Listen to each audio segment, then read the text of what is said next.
Hi, welcome to the Lisa Saunders Show. I'm Lisa Saunders, and I've got two fun guests that know each other so well they've been talking nonstop. So I don't know, you might not hear from me at all today, but that's okay, because they're very interesting. Hi, who are you? I'm Michael Whitehouse. I'm the publisher of Groton-Mystic Neighbors. I'm also the author of The Guy Who Knows a Guy. I read that book. It's really good. It's a book about my adventures in networking and sharing some of my tips and tricks for how to get to know people. And I think that's a really good idea because many of us in life have to go to meetings and we want to meet people and maybe influence change or just do business or make friends. And you are? My name is Nancy Mello-Miller, and I am on the Groton RTM. Now, what does RTM stand for? The RTM stands for Representative Town Meeting. So in Groton, we have people elected from each district. So for instance, I'm in District 7. Michael, what district are you in? 4. 4. Now, you're both on this? Yes. Okay. So, and depending on the size of the district, there's so many people that represent that area, and we all come together. I believe there's 41 members, and we meet once a month. Come budget time, we decide on the budget for the town. Do you get snacks and stuff, or is it kind of a boring meeting? No, honestly, like there are rarely snack breaks, but I find it fascinating. Although they do go really long.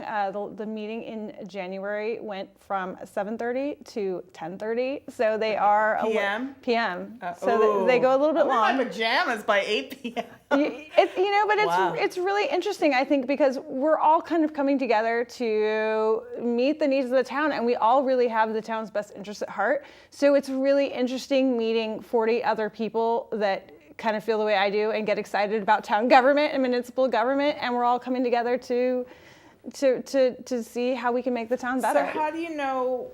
What do you have to vote on? Like, this is how much money we have. Well, what does it go for? During the course of the year, we actually the RTM, the Representative Town Meeting, has veto power over any ordinances the town council does, which means a lot of things. What's an ordinance? Rules changes, basically. Like, what would be a bill of the legislature? So combining the planning and zoning departments, for example. Okay. But so in a lot of towns, things happen in either with the board of selectmen, which is 3 people, or maybe a town council of 7 or 9. And people often don't know what's happening there. I mean, unless you're watching the whole meeting, you don't really have an idea. But with Groton, everything the town does goes through these 41 people. It's one representative per 1,000 residents. So you really know what's going on. And so we have the chance, and there's a lot to keep track of. And so we don't always know everything we go in, but at least we have the chance to ask. Kind of, we're much more lay people than the town council, who are, they're going to weekly meetings, 3-4 meetings a week.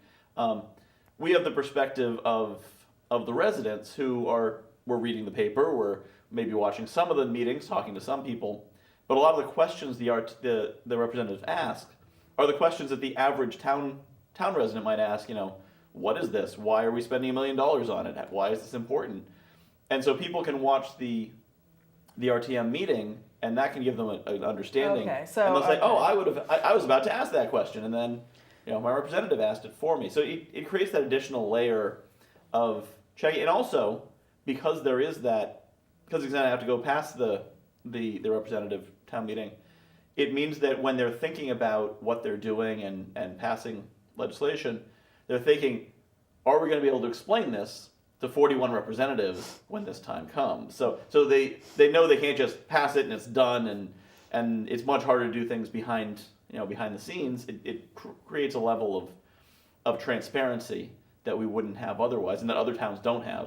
And what I've found, which is really interesting, is we'll go into a session and I'll think that there is an issue like combining the planning and zoning boards, which we voted on last month, that you would think might be a little bit clear cut. And you'd be like, okay, maybe we'll have a little bit of discussion.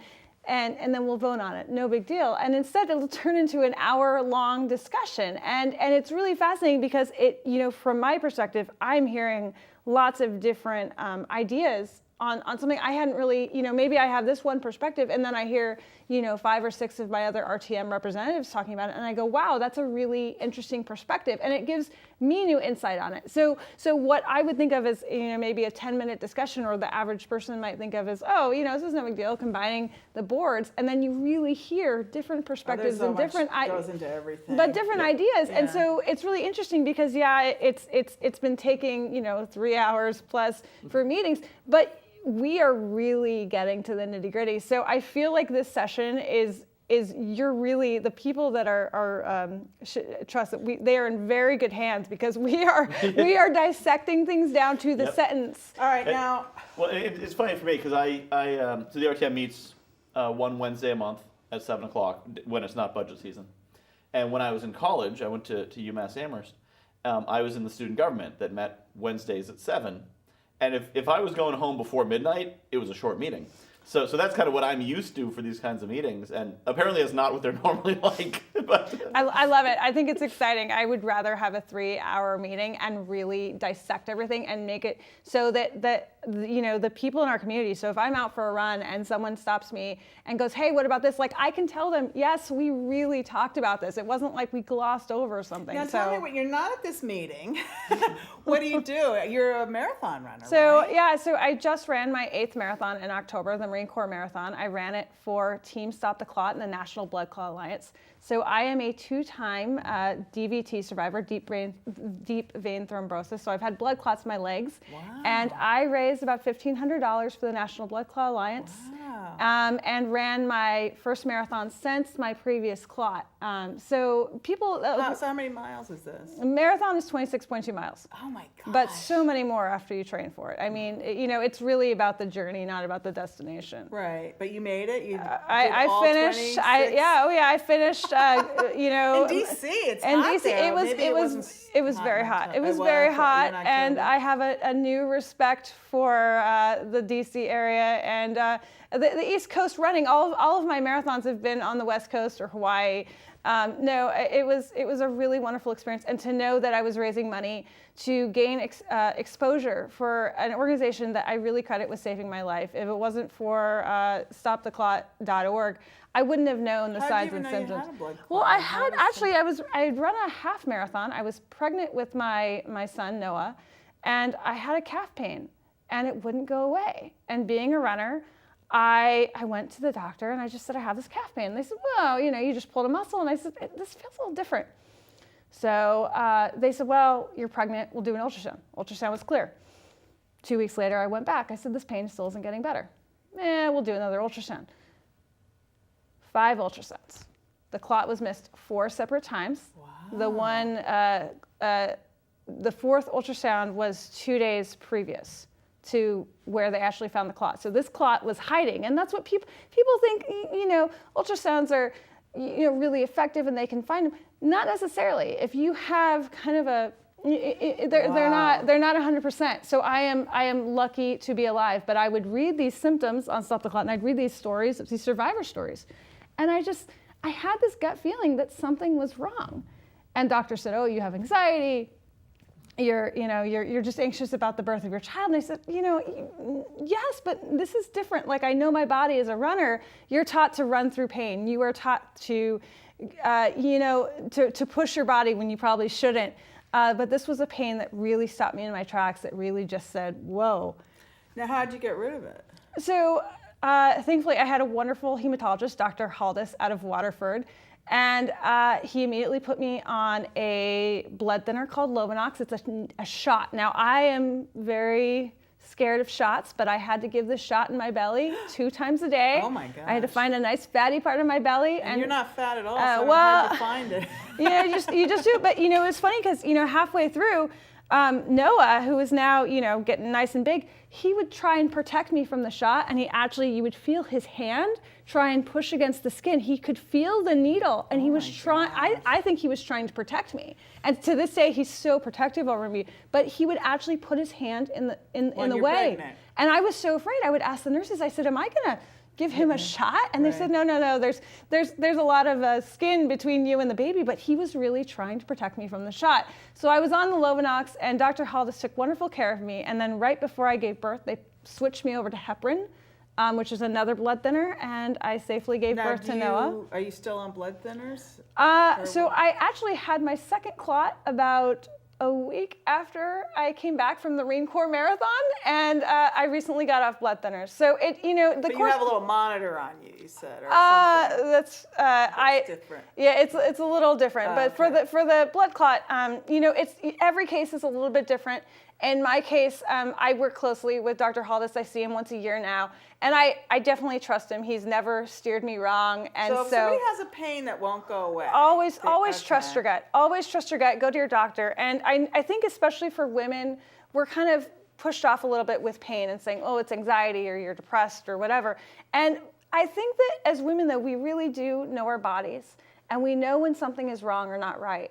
And for me, it was just that constant feeling that just something was different. This was a different injury. And going through calf injuries, and I've had muscle, tears in my muscle before. I knew that this was not a muscle tear. This was not because it would heal. And the thing about a blood clot is, if it really is a clot, it's not going to dissipate. If you have a pulled muscle, if you rest, it's going to go away. But for a clot, it's just going to increase. So it's so important. I mean, they are the number one cause of maternal death in the United States. So this is a scary thing that that happens to way too many. Yeah. Oh, it wasn't even on my things. Now I have another thing to worry about. But the important thing is that, and for me, I always thought that, as a runner, as long as I lived a healthy life, that it would be okay. And the reality is that anything can happen to anyone, but once you have a clot, you just become more aware of your body. Now, is and it true now that you get them on like airplanes if you don't. Oh move a yeah, lot? yeah, definitely. That is true. You can get clots in your legs. You can get pulmonary embolism, which are scary because those are the ones that are in your lungs. So basically, when you're on an airplane or a bus, you just need to stand up a lot. Is that what you need I believe to do? it's every hour. You can do heel flexes. You'll see me like anytime I'm not even supposed to be crossing my ankles right now, but anytime you are on, even driving, like if you drive more than a couple hours, you're supposed to get out and walk for about 5 to 10 minutes. Every hour? Every hour. So, wow. I mean, to say that my life changed after having a blood clot would be an understatement. I feel like, yeah. No, so even on an airplane, like you'll see me, like I walk up and down the aisles, I'm dancing. You'll see me just whatever you can to even move. When it says to buckle up, because so many times I'm going crazy because they have the buckle sign on. No, but you buckle up and you can still do calf rate. All right, so that helps. So doing stuff like that helps. Write the alphabet with your ankles. That's another good one. Of just anything to kind of increase blood flow. That's good to know. Yeah, and drink lots of water. That's another thing. Is I've I heard better of. Drink some right now. I know. Cheers to health. But dehydration. I mean, that's the thing. Is it's not the boogeyman. It's nothing to run out and drink a bunch of water and it's nothing. But it's just, I think the bottom line is if you feel like something is wrong, get it checked out. Well, now we have cinnamon buns in front of us. Does that help? Cinnamon buns are optimum health. I recommend this at least once a week. And you made these cinnamon buns for us. Thank you so much. I'm afraid to eat them on air in case I dribble it all over myself. But I specifically asked for them because you're having a recipe coming out in the new magazine, Groton-Mystic Neighbors. And it's actually your husband's recipe, isn't it? Yes, because he's the baker. Yes. And it's gluten-free because you found out you were gluten intolerant. About 2 years ago, yes. So what is... This is delicious. It's a denser tasting. It tastes just the same to me. It just tastes heavier. So gluten-free flour. You have your different kinds of mixes. So in this particular one, we used a mix that had a combination. So you can make your own or you can just buy. The great thing about nowadays is they have so many different flours like pre-mixed, so you don't have to do all the hard work. You can just kind of go buy a pre-mixed flour, just like you would buy AP flour. So what does this flour have that regular flour doesn't have? So this flour actually has xanthan gum. So in regular flour, you have kind of a binder or a rising agent. So xanthan gum is going to do kind of the same work. It's going to help it rise a little bit. It's going to have it more of a spongy feel. So you're missing a lot. So the thing is about gluten flour is it's very thirsty. That's what we say. Gluten flour is very thirsty. What does it mean to not have gluten? What is gluten? So gluten is wheat. You have like a wheat allergy, you have gluten. So gluten encompasses wheat. It encompasses different let's see. We're talking what's in beer, Michael? Help me out. Malt, barley. Malt is the gluten. So you saw me take a bite, and you're like, "Oh, let me throw a question to you now." I did that. I wanted to catch you off guard because I know. So you had also Scott made Yule log cake in December. So we do some baking at the house, and this is just so when I had horrible issues for about a year, and I had endoscopies, and it kept coming back negative, and finally it was my husband that just said, every time you have gluten, your stomach's hurting. So I was in tears. I did not want to do it. And finally one day I had a bite of a croissant. I'll never forget. I had a bite of a croissant, and I had stomach pain about 15 minutes later, and I knew. And I stopped. And my husband, Scott, who's a submariner, this Navy guy, a real guy's guy, and he just said, well, if you have to do this, then I am going to do whatever I can in my power to make sure things taste good again for you. Because I love my food. I love my baked goods. I love it. That's why I run. I run to eat. How many miles do you run a day? Or is it a day, a week? It just depends. Right now I'm not in training mode, but at the peak of marathon training, I did a 5-miler, a 10-miler, a 5-miler, and then a 20-miler. In a day? Over the course of a week. So it's really, but you work up to it. I mean, you would start with a 3-mile run, another 3, and then maybe a 6-mile run on the weekend. Now, does your dog run with you? Yes, Domino. Yes, I have a cattle dog. What does that mean, a cattle dog? A cattle dog. So she's just a spotted, Does she want to round you up or round up people? And she does. She like helps get the kids in. She's great. My 3-year-old starts running for the rock wall, and Domino starts barking. She does. She herds. She's the cattle dog. She was bred to, herd cattle, and she does the same thing with our animals. So you have her on a leash and you're running? And so the vet approved her to run about 10 miles. I have gotten her up to about 8, and by the end she's like, okay, I'm done. I'm pulling her along, but she's a great companion to have on the run. That is a nice companion. Yes. Did you go early morning? I love going in the early morning. There is something, it's almost a religious experience to run with the sunrise. I feel like I'm closer to, it's almost like I'm kind of having a talk with the beautiful neighborhood, and I get to know, you have rabbits, you have deer that come out. I really get to know. I always say you don't really know an area until you run in it. So I run through Noank, I run through Groton Long Point, and there's something about the morning that you just see things that you wouldn't ordinarily see. Not just wildlife, but I just got up around 5, but I don't go out. I mean, because sometimes I do go out. I saw a bobcat in my yard. Thankfully, I've never seen a bobcat on my run. I've seen wolves that were a little. That's when you start going, okay, maybe I'm gonna go over a little this far on the road. But I don't really like to go out that early. I just like to write in the morning. There's a stillness in the air that and you get to know the other walkers. There's other people are out, especially in the summertime. A lot of people are out, and you have your morning waves, and you say hello, and it's beautiful. And you've hardly lived here. She's so. Both of you just moved here recently. When did you moved? 2015, right? To Mystic, yeah. We lived in Gales Ferry for about a year prior. Okay. When did you move? I've been here way longer than her. I moved here in 2014. In 2014. And you guys are so connected. I've lived here longer than you, and I don't know anything about RTA. That's why I wrote a book about it. Neither do we. That's why we joined. But I did know about Amelia Earhart. You thought that was interesting that she got married in Noank. I had no idea. Secret wedding, so you'll find out all about it. Yeah, her marriage license is at Groton Town Hall. Wow. And I asked to see it. I paid $20 for the official version copy of it, where they give you a little race seal, and I touched her. The book open, I touched her. That's signature. something I might have to do. That's how much I'm in love with. And you said you like it whenever she's found alive again, or somebody says they. Well, no.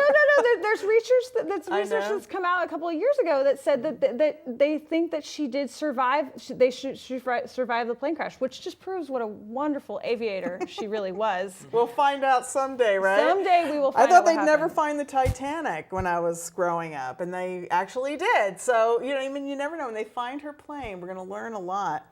So what else do you do? Well, you wrote your book. Yep. I know a guy who knew a guy. What did you say? What was it again?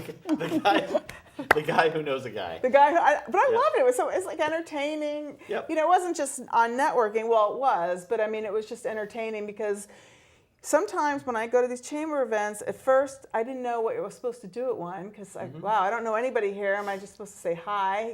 But you tell. Well, yes. So I moved out here in 2014, and at the time I was trying to start a consulting business. Didn't really have a plan. That's the first step. If you have a business, you should make a plan. Not just be like, I'll do some consulting or something.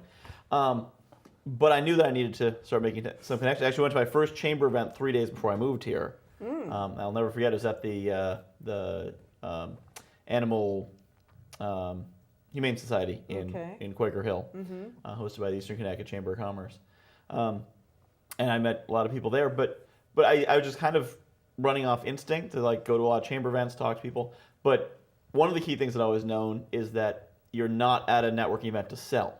Right. So, because nobody wants the guy who's in your face and being like, "Hey, let me tell you about what I got." And here's my car. You know, like I'm learning. I was learning all these skills because it's still, yes, it's a networking event, but it's still a party.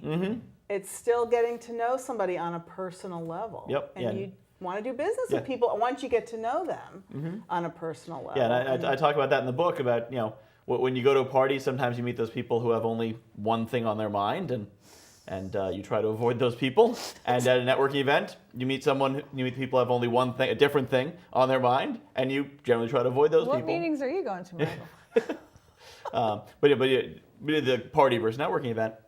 But you don't want to interact with people who are like coming after you for something.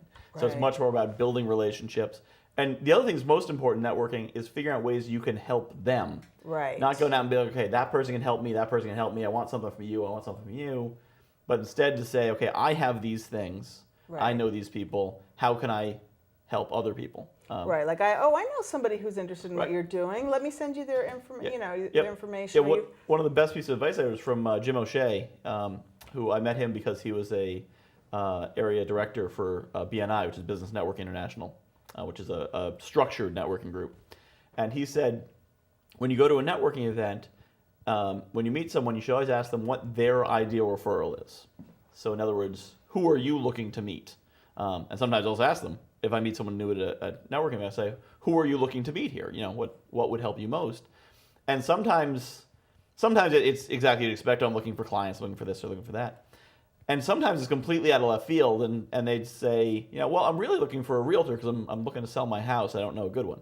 And I never would have expected that they were looking for a realtor until I asked the question. Right. And then I can say, oh, well, let me introduce you to this person over here. And by giving something first, then it's much more likely that when you need something, that they'll be happy to reciprocate. Now, SCORE, I can't remember what that stands for, small something or other. They volunteer their services to help you. Yep. Something core of retired executives.